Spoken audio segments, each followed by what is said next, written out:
سنو سنو اللہ کا کلام کیا کہتا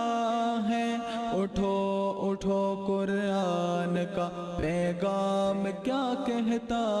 ہے۔ سنو بسم اللہ الرحمن الرحیم، ختم اللہ علی قلوبهم وعلى سمعهم وعلى أبصارهم غشاوة ولهم عذاب عظيم۔ بسم اللہ الرحمن الرحیم۔ ختم اللہ، اللہ نے مہر لگا دی، علی پر، قلوبہم ان کے دلوں، و اور علی پر، سمعہم ان کے کانوں، و اور علی پر، ابصارہم ان کی آنکھوں، غشاوۃ پردہ، و اور لہم ان کے لیے، عذاب عظیم بڑا عذاب۔ تفسیری ترجمہ اس انداز میں ہوگا، اللہ نے ان کے دلوں پر اور کانوں پر مہر کر دی اور ان کی آنکھوں پر پردہ ہے اور ان کے لیے بڑا عذاب۔ معزز و محتشم سامعین و ناظرین، قرآن عظیم و فرقان حمید کی سب سے بڑی اور ترتیب کے اعتبار سے دوسری صورت یعنی سورہ بقرہ کے متعلق درس قرآن سماعت فرما رہے تھے، جس میں آیت نمبر 3 اور 4 میں متقی و پرہیزگار لوگوں کے لیے 5 اوصاف ذکر کیے گئے تھے، اور آیت نمبر 5 میں جو ان 5 اوصاف سے متصف ہے ان کی عظمت و شان کو بیان کیا گیا ہے۔ پھر آیت نمبر 6 میں سرے گلے متکبر اکر و ضدی کافروں کا تذکرہ ہے، اور آیت نمبر 7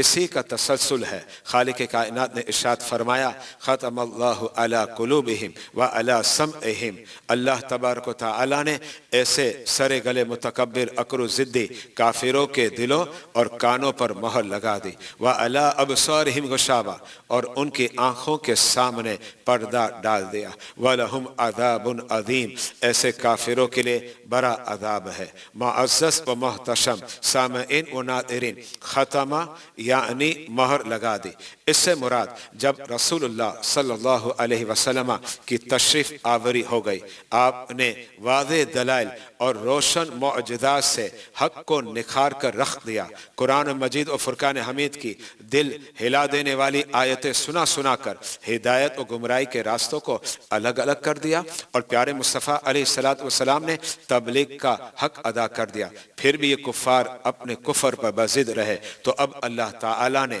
مہر لگا دی۔ پتہ چلا خالق کائنات کا مہر لگانا یہ نتیجہ ہے تکبر، ضد، مسلسل انکار اور حق کی مخالفت کا۔ جب مہر لگ جائے نا تو دل سے حق و باطل کی تمیز کرنے کی صلاحیت سلب ہو جاتی ہے۔ آنکھیں دیکھتی تو ہیں مگر عبرت حاصل نہیں کرتی، کان سنتے تو ہیں مگر نصیحت قبول نہیں کرتے۔ اس حقیقت کو قرآن کریم نے متعدد موقعوں پر اس قدر واضح فرمایا کہ غلط فہمی کی گنجائش تک باقی نہیں چھوڑی۔ مثلا ایک جگہ ارشاد فرمایا، بل طبع اللہ علیہ بکفرہم، ان کے کفر و انکار کی وجہ سے اللہ تعالیٰ نے ان کے دلوں پر مہر لگا دی، یعنی پہلے سے ان کے دل مہر شدہ نہ تھے، بلکہ ان کے کفر و انکار اور اس پر ان کے شدید اصرار کی پاداش میں انہیں اس نعمت سے محروم کر دیا گیا۔ ایک اور جگہ ارشاد فرمایا، بل ران علی قلوبہم ما کانوا یکسبون، ان کے دلوں پر میل چرا دیا گیا ان کے اپنے کرتوتوں کی بنا پر۔ معزز و محتشم سامعین و ناظرین، حدیث شریف میں آتا ہے کہ پیارے مصطفیٰ صلی اللہ علیہ وسلم رب کی بارگاہ میں بار بار اس انداز میں دعا کرتے ہیں، یا مقلب القلوب ثبت قلوبنا علی دینک، یعنی اے دلوں کے پھیرنے والے ہمارے دلوں کو اپنے دین پر ثابت رکھ۔ اور ایک اور حدیث مبارکہ میں آتا ہے، رحمت عالم صلی اللہ علیہ وسلم نے ارشاد فرمایا، بندہ جب گناہ کرتا ہے تو اس کے دل پر ایک سیاہ نقطہ پیدا ہو جاتا ہے، اگر وہ گناہ سے توبہ کرے تو وہ سیاہی دل سے مٹ جاتی ہے، اگر توبہ نہ کرے مزید گناہ کرے تو وہ سیاہ نقطہ بڑھ جاتا ہے، یہاں تک کہ پورے دل کو گھیر لیتا ہے۔ جناب، دل کا سیاہ ہو جانا اور سنگ دل ہونا یہ قلب پر مہر لگنے کے اثرات ہے۔ جب دل سیاہ ہو جائے تو انسان پتھر دل، ہٹ درم، متعصب اور فکر آخرت سے لاپرواہ ہو جاتا ہے۔ اللہ کے حبیب صلی اللہ علیہ وسلم کساوت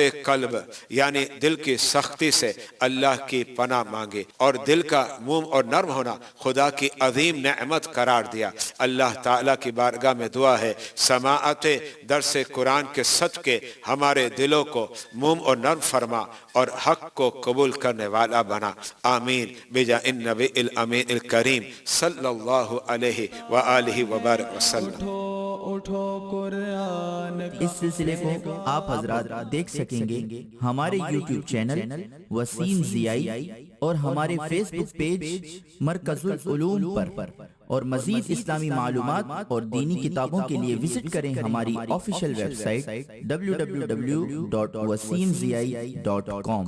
سنو سنو اللہ کا کلام کیا کہتا ہے، اٹھو اٹھو قرآن کا پیغام کیا کہتا ہے، سنو سنو